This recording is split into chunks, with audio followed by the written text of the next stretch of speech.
So in this video I'm going to solve all the mysteries, but it's not me.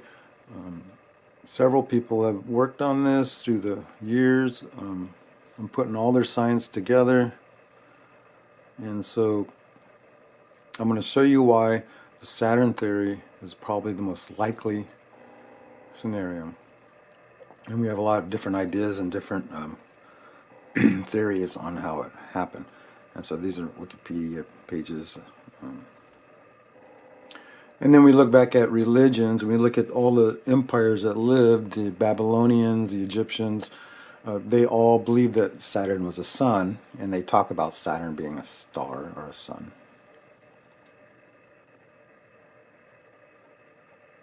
And that's the idea. They call Saturn the dark star now, but they used to call it the sun. And so Saturn is chaos, and I'll show you why Saturn is chaos. But anyways, life can't develop, or planets cannot develop around a yellow star like what we have, and I'll show you why that is. But first, we want to look at dwarf stars. Dwarf stars have atmospheres that are compatible with life. They have carbon, nitrogen, oxygen, hydrogen. Oxygen, hydrogen make water. So dwarf stars are where you find water. And they have a lot of articles that they might have too much water. Okay. Earth leaks its atmosphere into space, so it loses water. And, you know, the basis of entropy is the decay. The Earth it's slowing its spin, it's losing its atmosphere, it's losing its magnetic field. We're going through all these different things. That's because of where the Earth is and the star that we're orbiting.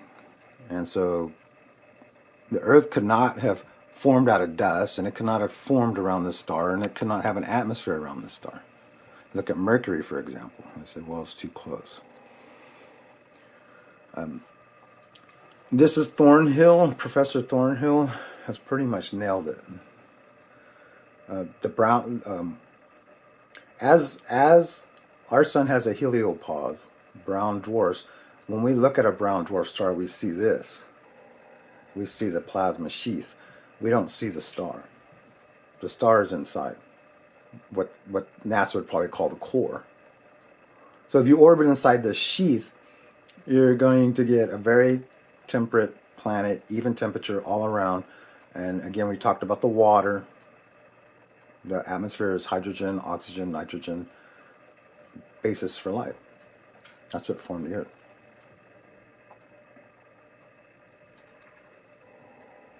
Now, there are red dwarf stars out there that they're calling this weather on the stars, a star weather pattern. But actually, that could be the shadow of planets orbiting the inner star. And so, it's the perfect birthing place for life, whereas our star is not. The only thing we're missing here is Venus, because as the sun captured Saturn and ripped it apart and blew away its atmosphere, Venus was ejected by Saturn as a flare, which red stars are known to do, very massive flares. And this shows the water that's in Saturn's ring. The ring of Saturn used to be that atmosphere that surrounded it. It's plasma. And that's what's left of it, and it's raining back down on Saturn. So the rings are slowly disappearing. This shows the axial tilt of all the planets, and that the Earth, Mars, and Saturn are all very similar. The scarring on Mars, the electrical scarring that I was talking about in my last video, occurred in the event of the capture of Saturn and its planetary system. So now we're going to look at Titan. Titan is the pre-Earth, or primordial Earth. Titan is exactly like Earth. And you look at the atmosphere, you look at the gravity, you look at the size. Now we're going to get into Earth expansion too. But first we want to look at the pressure. We have a little bit higher pressure. We have the nitrogen, we have the oxygen. It's just like what you would expect when we talk about the lifespan of dinosaurs and how they were able to move. There's a lot of pictures of what it would look like if Earth orbited Saturn, but you have to understand this is Saturn today. This was the atmosphere. It's a lot different. When we have when the Birkeland current hits Saturn and it ignites and then creates a heliopause, and we're inside of that, it's a whole different story. It's a whole different look. So NASA's trying to say that comets or asteroids are going to red dwarf stars, hitting them, picking up water, bouncing off of them, and then coming back to Earth and depositing in the water, like firemen in buckets. That's to me that's crazy. So you get the idea of a solar system of a red dwarf is very small, very small. And then the idea of the purple dawn of creation and the mythology and the things that they talk about pre-Noah, how things used to be. And so we have a purple sky, and that's the glow. So the blue plasma glow, plus the chemicals that make up the atmosphere of the heliopause, the red dwarf star. You get the red and the blue. And of course, red and blue, if our sky was red and blue, plant growth would be crazy. Now, this is a look at Titan. Titan has the same axis as the Earth. It's tilted to the same degree. It has seasons. It's locked with Saturn, so the seasons are longer. And it's really, really cold because the atmosphere of Saturn has been blown away by the sun. But this is what, if you shrank Earth down, if you remove the oceans and shrink it down, and you have the atmosphere there, that's just the perfect place for life to grow, to exist, to grow, and which could be the future of Titan.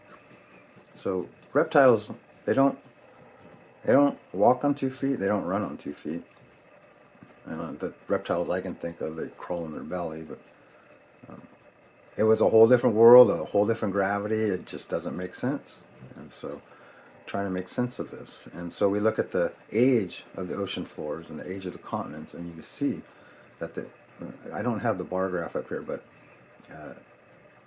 it's a huge difference. The ocean floors are so young. All of them, even the seas, are so young compared to the continents.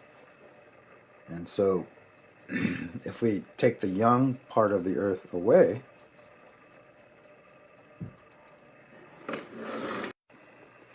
so this represents the planet as it was before it expanded. If we take away the new part, the ocean floors, and so we see 4,000 BC. Well, when was Noah's flood? 3,600.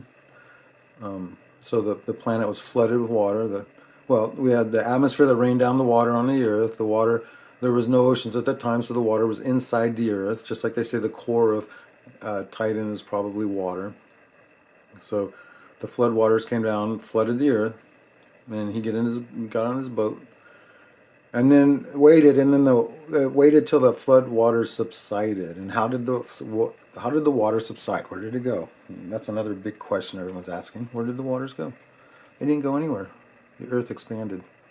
The water's still there, and it's very, very deep, 6 miles at some places. The reason why I show this is because when we talk about Noah, we say the last days will be the same as in the beginning, and in the last days man will seek death and will not find it. And here we are, we're going to start changing our DNA, and we're going to live 1,000 years. You're going to change your DNA, and you look forward to the long life. But then if you want to commit suicide, like the Bible says, they seek death and can't find it. I don't know how that would go. But anyways, the last days will be the same as the days of Noah. So NASA's lying to you. Everything they say is a bunch of BS. I'm explaining the true agenda. They're trying to recreate it's the Illuminati, the Masons, whatever, their belief system, their mythology of the Golden Dawn, the purple dawn of creation, the god Saturn. They're trying to get back to that. And again, Saturn was chaos. So they had a perfect world in the Golden Age, and then chaos came along, and now here we are. This star is not as compatible as where we were. But we can't go home.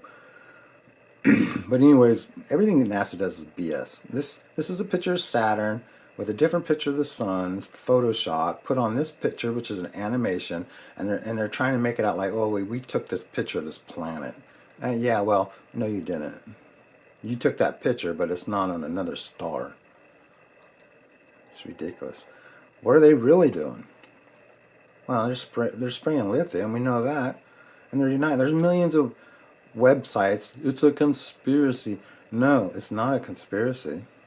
Why is it not a conspiracy? Why is it not something they did in 1950? A red cloud formed by lithium vapor. Does that look like a picture from 1950? They're still doing it. They have an agenda. Why are they doing it? Why are they spraying lithium into an ionosphere and causing purple plasma? Are they not trying to get us back to the dawn of creation? Are they not trying to get back to the golden age? Are they not trying to get back to the world that they want? This shows creation. You have Birkeland current, red dwarf, and here's your swirling gas cloud of matter. There's that ridiculous picture again. That's Saturn. I'm trying to tell you it's a planet they took a picture of somewhere else. This is the video, and I'm running out of time. I just want to play this. This is them shooting their rockets up and blasting their lithium into the sky that they're not doing. And you can read about it. And well, we're using chemical rockets. We're using chemical. They won't tell you what's in it, but you'll find it. If you look hard enough and long enough, you'll find it. It's lithium. But I'm making a purple sky, and then what does that do? It makes purple rain, I guess. That's where we're going. The last days will be the same as the days of Noah. People will be marrying and eating, and then will come sudden destruction.